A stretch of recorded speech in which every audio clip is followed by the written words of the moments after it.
You're listening to an Anazao Ministries podcast.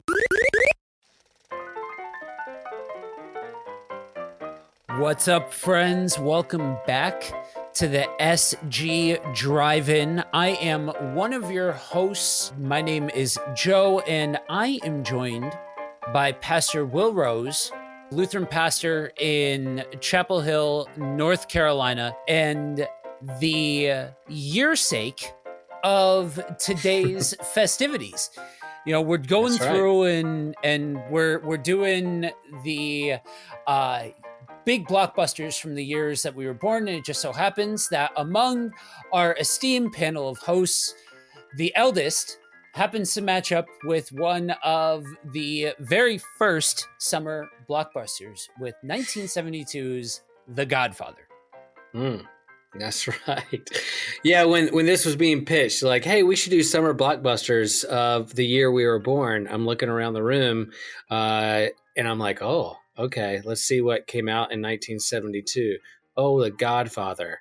Gotcha. It's not even a summer blockbuster. It like came out in March of that year, but it defines blockbuster. Like if you're going to talk about blockbusters, it is the blockbuster. It checks all the boxes of soundtrack and lines that people quote. They don't even know that they're quoting from this movie. That it won all the awards. It got all the, it's got a cast in it that went on to do great things. And so it is, as terms of Hollywood, is the blockbuster of all blockbusters. Now, in terms of, is it a popcorn flick with action and superhero special effects and sci-fi? No. In terms of storytelling, is at the peak of movie cinema storytelling. So yeah, glad we can talk about this. I'm glad I could be the anchor or the extreme end of one of the, I don't know who's the youngest and what year we're going up to for that at the end of this thing, but to be here to talk about this particular movie, the year I was born, is fun, and glad you guys decided to listen. Yeah. So before we get into the actual movie, I got to ask, drive-ins, was that something that was a part of your childhood? I would think for somebody in your age bracket, I'm in that same age bracket. I was 89.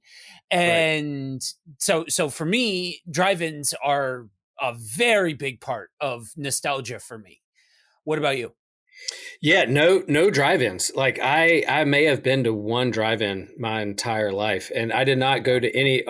Now, in terms of movies, summer movies, renting movies, being entertained by movies, being babysat by movies while mom worked or try to get something done is a big part of my childhood. I remember getting certificates in elementary school of like the $1 movie or take your kid to a movie on these particular days. We had an Ultraman episode a while back, and I remember my mom dropping me off at the movie theater to see like a $1 movie to see Ultraman because it somewhat looked like a superhero sci-fi movie she thought I would like. And of course, I loved it. But yeah, I remember going to the movies with my friends over the summers, and that was a big part of can't wait to go see that particular movie or go to see the next Star Wars or Raiders of the Lost Ark or whatever the next movie was. We were really excited about. So movies, blockbuster movies, summer movies, yes. Drive-ins, no. But they have opened up a new drive-in here in town in Chapel Hill that came, of course, with COVID and people trying to be outdoors and not gather in closed, confined spaces where there's movie theaters. There's a couple makeshift drive-ins that happened over COVID, and then there's a park down the road that's near a movie theater that they rented out, put up a big screen, and they started showing movies to be outdoors. And then there's a new drive-in nearby that I just got a flyer in the mail that we are going to check out at some point. Yeah, that's one of the few silver linings that can be drawn from the last couple of years is drive-ins have seen a resurgence. They are seeing their day in the sun in a way that wouldn't have necessarily been a thing otherwise, Yep.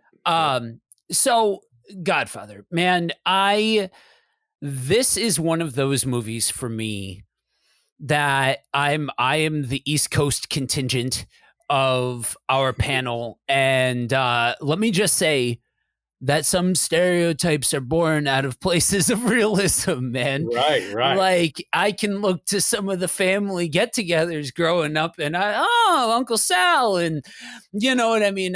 I'm very Sicilian, so I get it.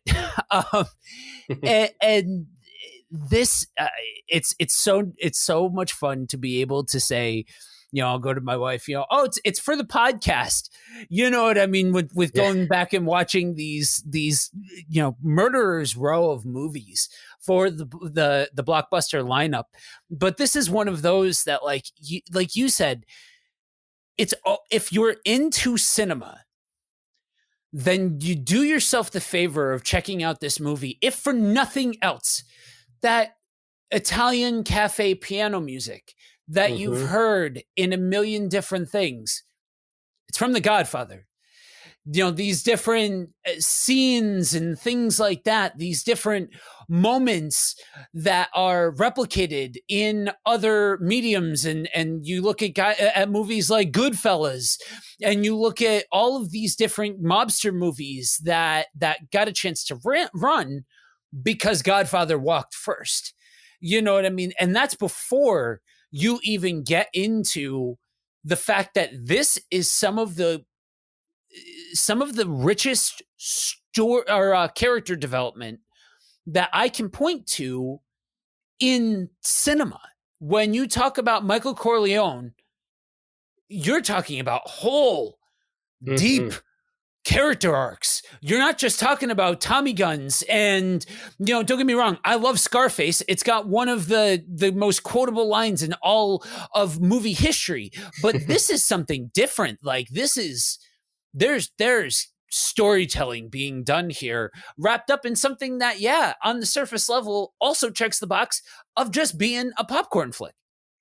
Yeah, and if you go back and look at, like, Google anybody's top 100 movies of all time list, this is at the top. If not number one, it's number two, it's number three, or I think the one of all I've looked at, it may have fallen down to maybe five, but like in terms of classic movies or movies of all time, and over the course of the pandemic and COVID, our family, we were like, let's go down this list and see what movies we've seen, what we haven't seen, and go back and look. And we saw some of those. We never got around to watching Godfather all together because of some reason. I think because of the length. It is a 3-hour movie. Yeah. And it's always one of those. It's a long one. It's a good one, but it was like, oh, do we have time? How late is it? What can we do? Can we fit in this one? But yes, always at the top of the list of the greatest 100 movies of all time. And storytelling, it leans into its storytelling. There's no rushing. It's 3 hours, but it tells the story it wants to tell, and you're captivated by those on screen and the family and what's going to happen next. It's hard to spoil a movie that's 50 years old, but literally, because I turned 50 this year, but but it's at the top, and it's worth another viewing if you've seen it before, but if it's been a long time. Yeah, and it made me want to go through and watch parts 2 and 3. I know they catch a lot of slack for being quote unquote inferior films, but I think Scream 2 was speaking truth when it talked about the value of Godfather Part 2 in contention to being one of the few sequels that may compete with its predecessor. Right. But so the story basically of a mob family, the Don and his sons and the organization and all of those kinds of things. And for those of you that are unaware or have never been to an Italian get together, there's a lot of, just a house full of people, just constant chaos for like hours. And the kids are usually off doing their own thing. And then, all of this kind of stuff. Yeah, it's pretty beat for beat in certain regards. And you see, you think you're following at first the Don, the father, and kind of you are, but only insofar as to set the table for really what ultimately becomes the story of Michael, the son. Right. and you go through these different story beats of his time in Italy, and you go through these different periods of time, the things that happen to him, and you see his evolution into, the reluctant part of the family, right? The one that kind of holds a little bit of this life at an arm's length. Almost you get the vibe that this character wants to lead a normal life and not go quote unquote into the family business. And then his father, they attempt to kill the Don. Um, the first time that he runs into an unfortunate situation in this movie, beating up the dad is very much the story beat that moves along the story in Right. the 3 hour long movie, which I didn't even think about that. If you've heard me talk about the MCU at all, then you've heard me talk about the effect that it had on runtimes for movies. I am very much a product of the 90s. 90-minute movies are a wonderful thing.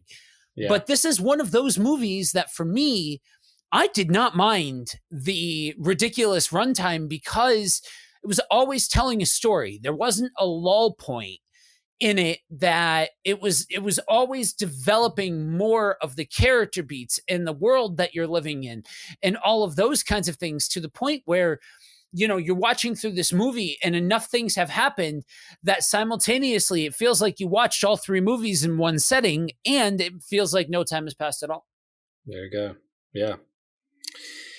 Yeah. And I love, in terms of like, how do we relate to this movie? What are we entertained by watching somebody else's dysfunction? Or does it give us therapy because I'm so glad I'm not like that, or my family's not like that? Or you relate to it and go, man, I can relate. Talk about dysfunction and betrayal and jockeying for power and the quest for power and influence, in terms of my life and in my relationships. It's there. And so yeah, I can't relate to organized crime in my personal life, but I can look. I'm in the people business. I'm in the relationship business, and man, I can look and see dynamics and trauma and betrayal and trust and who wants power, who doesn't, and all those things are part of the human condition that this movie just captures beautifully. As you follow along, and then you have people you pull for and people you're glad to see get knocked off along the way. But it is, it's, yeah, and it sparked, not only did it spark the block, I mean, there's always been blockbuster, but in terms of that one being one that really turned, I think helped Hollywood turn the corner in terms of what it did. It came under, fire in terms of what it was, its length, what they were doing with the movie, but they saw what a movie could do in this kind of storytelling, and really, yeah, the birth of the blockbuster there. But all that stuff's there as you're watching it in terms of the person who is in a relationship with other people. Yeah. And before I circle back on something that you said, we talked about in Jaws that the dun dun dun dun is so intrinsic to what made Jaws, right? And I think that even if this wasn't summer, you can see all of those same, like, again, that piano music that's been used in just about everything, all of the building blocks of telling a story the size of this, that at this moment in time, remember, we're talking 70s, guys. 3 hour long movies were not a thing back then. That was considered, you'd be dead in the water if you came out trying to have a 3 hour long movie that nobody would be interested in sitting through all of that. Being somebody that can relate about a family that is included in some of the activities, there's something to be said about the way that it portrayed family. Yeah. You do not come against the family is first and foremost. Everything else comes second to the family. And that was one of those things that struck me watching it this time because I mean this. I am absolutely taking full advantage of every single one of the movies that are on this list. I'm going through a movie marathon of some of the best that cinema has to offer right now because I'm going through this list.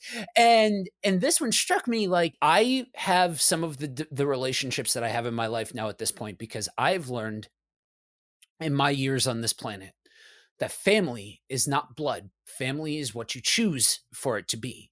Yeah, true. And Absolutely. you see this and you see such a beautiful thing, but also simultaneously, it was a little heartbreaking because I know, and I know that there are Christians that can identify with what I'm about to say.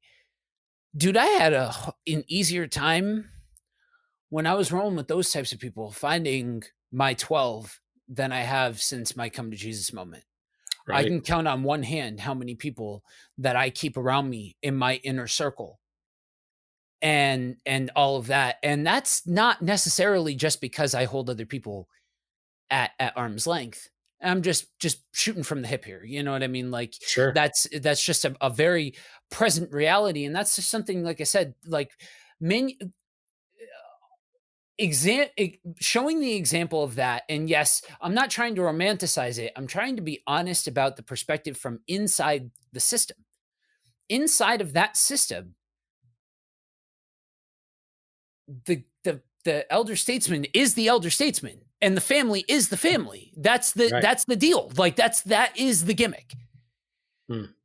And I don't know if it's that idea being normalized of that kind of systematic structure that makes God palatable at this stage of my life or not, or how much of an impact that has. But the reality is that something that's I can see that parallel. I can see that through line. And then I can see the through line of humans innately desiring the connection of that kind of structure, that family. I think it's built into our DNA in a lot of regards. And it's way more normalized to look at something like a mob movie and look at, that kind of family system as something that makes a lot more sense than the church. Why? You know what I mean? Like, and that's, just being honest about it, that's something for somebody that focuses so much of my ministry time is spent talking about what is the kingdom of God? What does it mean to have a community? What does it mean to be a part of the church? All of those kinds of things. That something like this, I can see the through line because you're talking about things that are innately human, and our Bible talks about that. It talks about the parts of us that are innately human.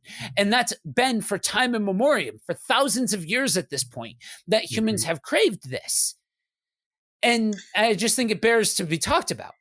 Oh, yeah. And in terms of like organized crime, the mafia, family systems, and then it's not too far of a leap to start talking about organized religion and family systems and the seductive nature of power influence and being sucked in or being shunned if you leave, and people who are on a pecking order of who's in charge and who's not, and trying to work your way up to the top and who you're going to hand the baton to once you're gone.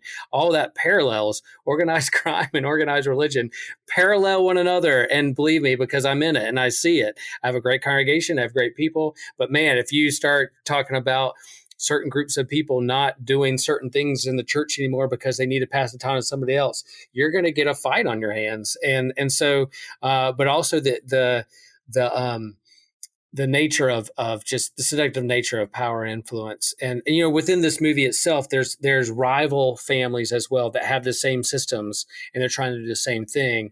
And what family, the rival mob organized family against the other ones, that's a big part of this movie too. And revenge, vengeance, those kinds of things. So yeah, it's all there. That's the human condition. But as we're starting to talk about this, I hadn't put in my notes about organized crime paralleling organized religion, but it's there. It's in our news, Right. whether it's mega churches or whether it's small churches or whether it's family churches or a church that has a graveyard that's been around for 200 years. And there's a certain family that keeps watch over who gets in the graveyard or not. Yeah, there are churches that wrestle with those kinds of things.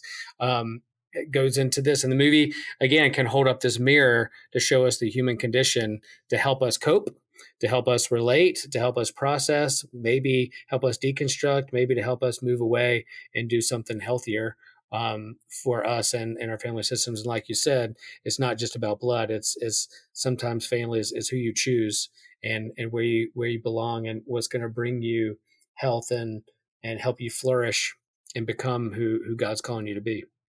Right. Right. And this is what is so enjoyable about the entirety of an experience like this, because you can unapologetically go to these places and consider these things because it's all part of the human element. It's all part of the human experience, to consider the familial side of it, to consider the power structure side of it, to consider all of it. You know, each one of these different settings reflect one another. When you look at something like a mob family, the Don is the person at the top, especially if you're getting to a more organic version of what it looks like, where it's that familial side of it. There is a gang side of all of that. My experience lies in the former, and that's where it gets into the relational part of it, because honestly, like, these people, like, they would kill and die for one another, Right? You know what I mean? And that's in I don't think it's any big mistake that a movie like this has the staying power that it does. Because the thing that I'm finding, the older that the older we get in the cinema that we watch, is that the older ones have a tendency to be more of an out and out pure distillation of a main story beat, one of the seven, right? The hero's tale, or the tale of sacrifice, or whatever, like, you know, the rise of the villain, whatever one you want to go with. These older movies have a way of representing that more purely, with less added on elements, if you will. And I think that really has an impact on why we remember these movies that we're talking about in the way that we do. And they're told from a perspective that showcases more of the individual. You mentioned that this isn't some big bombastic CGI fest and things like that. No, this is the human element. These are people. These are part of the story here is they tried to kill the Don by shooting him several times at point blank range. Another guy gets shot by several Tommy guns at point blank range. There's a grit to this movie because because everything is practical effects, because everything has to be practical effects. And it adds to, I think, the overall atmosphere of something like this. And I think when you add those two things together, when you combine each one of the individual pieces, the sum total is larger than each one of the individual parts.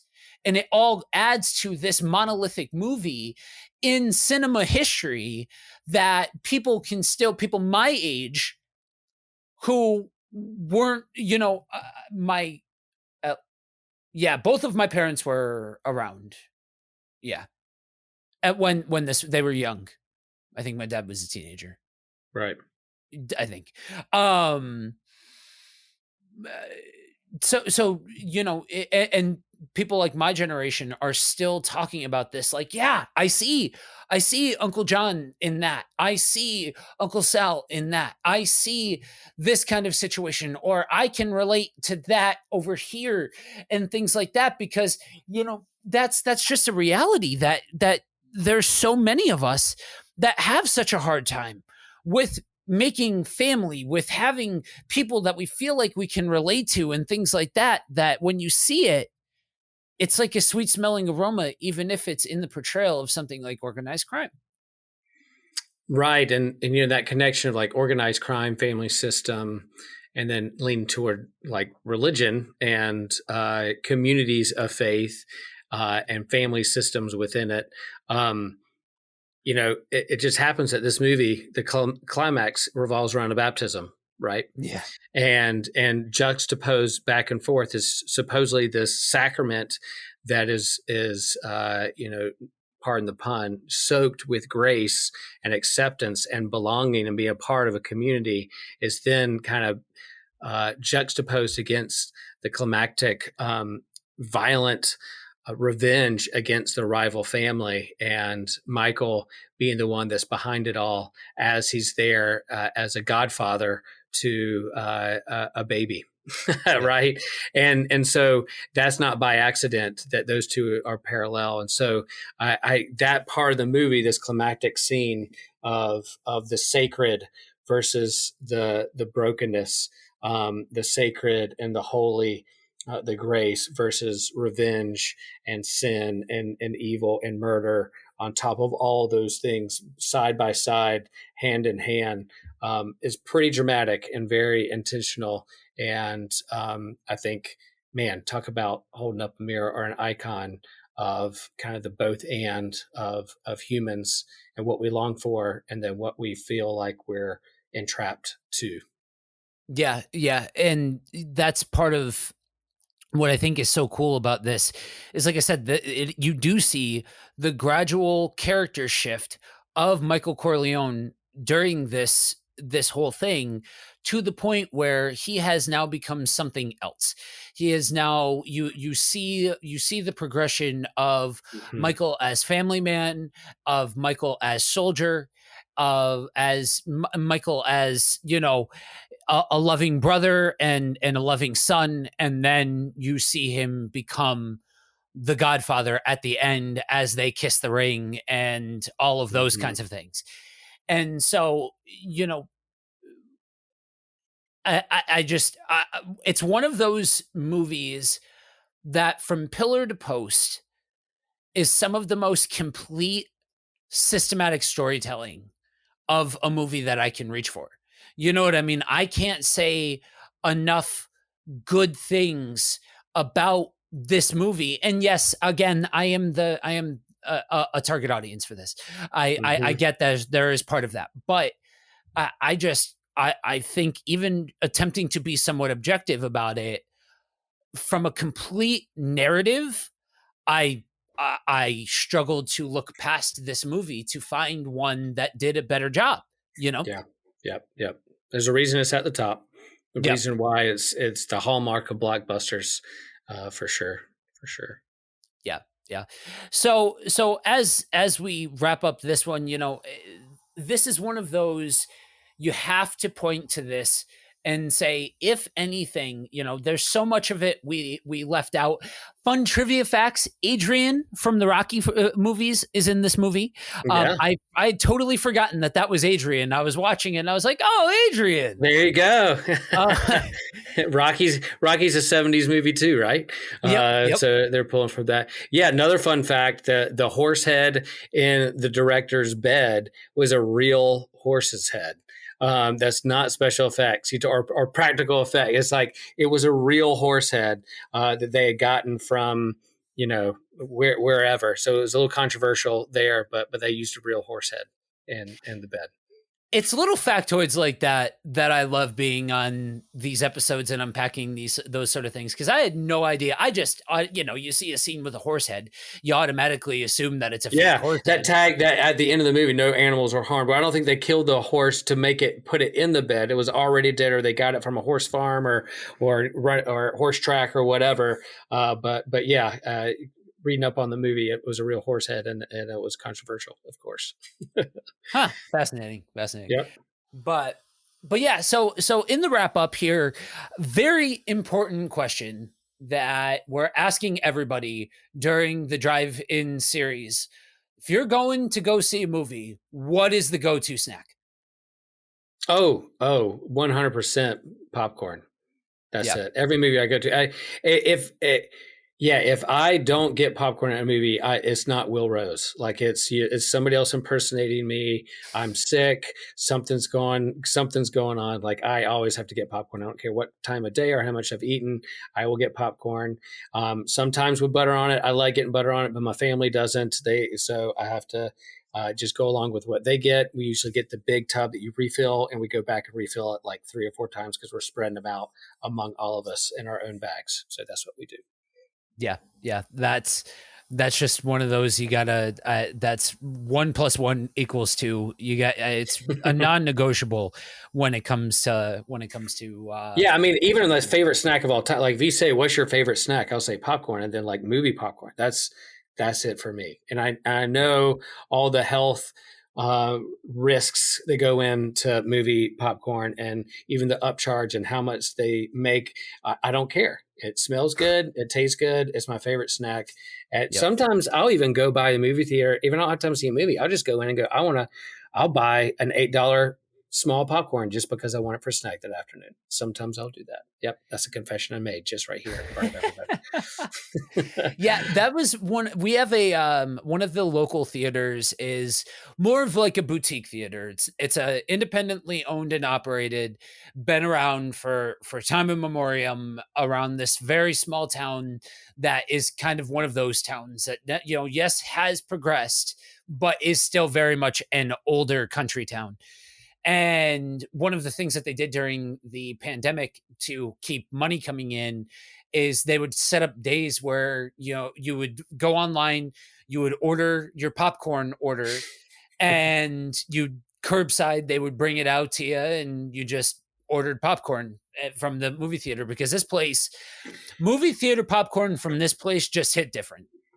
Yeah, quick story. When we first moved to Chapel Hill, we moved to some apartments in a little kind of shopping center mall area that was like you could walk like one street over, and there's a movie theater there. And one night I was out walking my dog, and it was at the end of the night, and I saw the movie theater. I was like, I'm just going to go in there, buy some popcorn, and for the night. And I walk in, I'm like, hey guys, I know your guys closed, but can I just buy some popcorn? He's like, oh, we're getting ready to throw out this trash bag full of popcorn. Do you want it? And I was like, heck yeah, I want it. So I brought home a trash bag full of popcorn that they didn't use. It was like a full thing. And my wife was like, you're not leaving that in the house. I'm like, okay. So I brought it to our church and campus ministry, and we all ate it on it for like a week. So I scored big that time. And every now and then I'll go by a movie theater when it's closing, kind of look in, like maybe that'll happen again, but it hasn't. Yeah, popcorn all the way. Yeah, my brother-in-law, second Josh, you guys will hear from him at some point in the future. He guest with myself, TJ, and Kino, and he used to work at one of the local theaters for a summer, and he would come out with these giant Ziplocs but like the giant ones of popcorn that would just otherwise would have just gotten thrown out. That's right. It's gold. Throwing away gold. Absolutely. All right, guys. Well, thank you for joining us for another episode of the SG Drive-In. To hear the rest of the series as well as more from us, check us out at systematicgeekology.org. And if you want to learn more about our esteemed panel of geeks, you can go to the host tab, and each one of us has a little ditty there. Tune in next week as we cover Raiders of the Lost Ark and continue the wonderful onslaught of Harrison Ford that is coming over the coming weeks and months. So that's a wrap for now. As always, remember that we are a chosen people, a geekdom of priests.